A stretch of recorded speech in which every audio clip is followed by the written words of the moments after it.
Hello, my name is Kieran, an 11-year-old here to share a little bit about my life and my unique experiences with you all. For a starter, I was adopted by my two dads, Jason and Lee, in March 2013.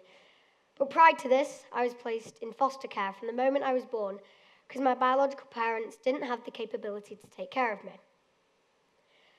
Adoption is a process whereby a person assumes the legal parenting of another, usually a child, from a person's biological or legal parents. Some reasons you could go into adoption are as follows. Your biological parents cannot provide a good life and cannot meet your basic needs, and they are forced to give you up. This is called a closed adoption.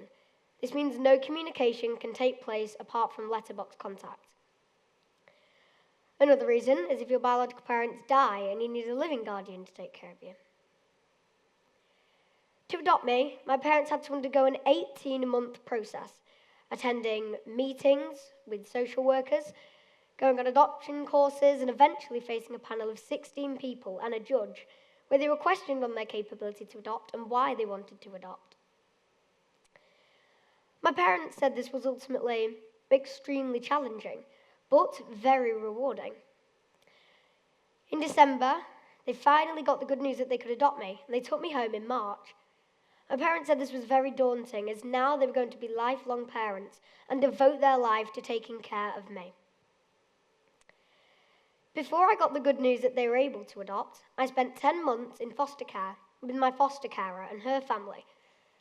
There were over 75,000 children living with 55,000 foster carers across the UK, and there are 98,000 children living in care away from home.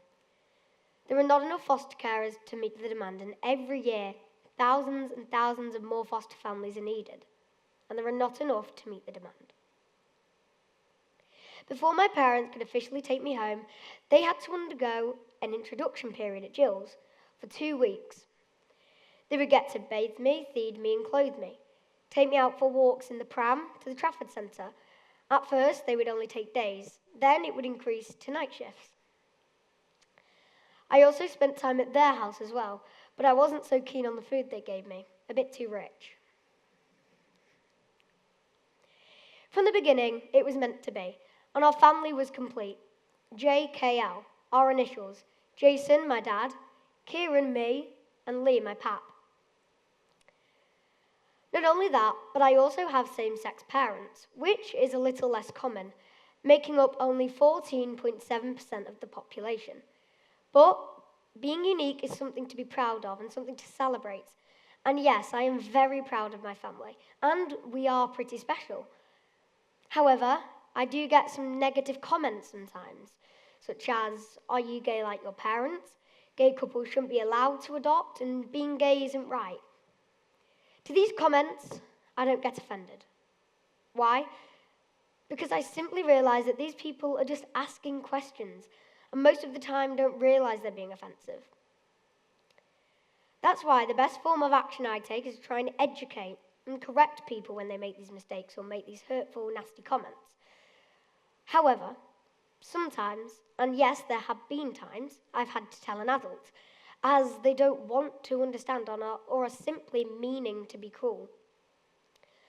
Not only this, but I faced challenges feeling like I didn't fit in with the other children at school because I had different parents to the children at school. Shortly after this, I realised that people would like me for who I am and not dislike me because of my parents. On that note, I think it's safe to say that every family is different. Some have single-parent families, some have same-sex like I do, and some are divorced or even split up and live in separate homes. But this is what makes us as families unique. It doesn't mean you are any less special or important than anybody else. To have someone to love, support, and guide you through life is all anyone ever needs, and I'm glad to say I have that. Now, a bit about my parents, Jason and Lee. They met in the year 2000 and got married in 2015. Now, I was 3 at the time, so I can't really remember it, but I do love looking at all the wonderful photos, and everyone said it was a lovely day to remember. This is because they don't let people bring them down, and they still really want to push the law to the limits, and they even got married. They played a significant role in my life, whether boosting my confidence in music to keeping me in check when they need to. Not that often, though, as I am a very well-behaved boy. They also love to hear me sing every single day, but I do get told to keep it down, though, especially in my early morning sessions. It's important to remember that just like any other parent on this earth, they work hard to ensure that I have the best start in life and have more than what I need. I thank them for giving me such a wonderful life and dedicating their whole life to just taking care of me. I also thank them for paying for me to go to such a wonderful school like Rossall and giving me the confidence to stand up here today in front of you all. And I must admit, I was a little nervous. In conclusion, I owe a lot to my wonderful parents and thank them for giving me this amazing, amazing experience and this amazing school. If you can take one thing away from this speech, let it be this. We need more change and understanding of each other. Because at the end of the day, not only are my parents gay parents, but they're also dedicated parents like you all. Thank you.